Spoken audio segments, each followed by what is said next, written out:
warahmatullahi wabarakatuh.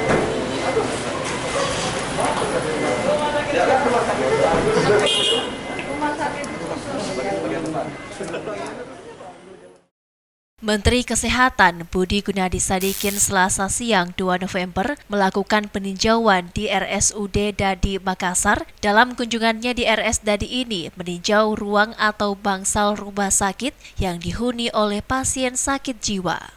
Menkes didampingi PLT Gubernur Sulsel Andi Sudirman Sulaiman dan Kepala RSUD Dadi berkeliling di area rumah sakit, termasuk melihat dari dekat pasien yang tengah dirawat di rumah sakit Dadi.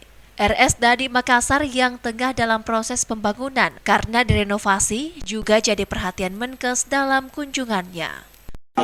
Saya juga baru tahu bahwa rumah sakit pertama di Makassar. Jadi sejarahnya tuh besar sekali. Malah ini sebelum rumah sakit Wahidin sudah berdiri. Nah, kita sekarang sedang memikirkan di Jakarta kan rumah sakit ada beberapa, ada rumah sakit besarnya Cipto Mangunkusumo, tapi kita punya rumah sakit Jantung Harapan kita punya rumah sakit Pusat Otak Nasional, kita punya rumah sakit Ibu dan Anak, ya, punya rumah sakit Kanker Darmais. Jadi kita berpikir itu kan menjadi rujukan seluruh Indonesia.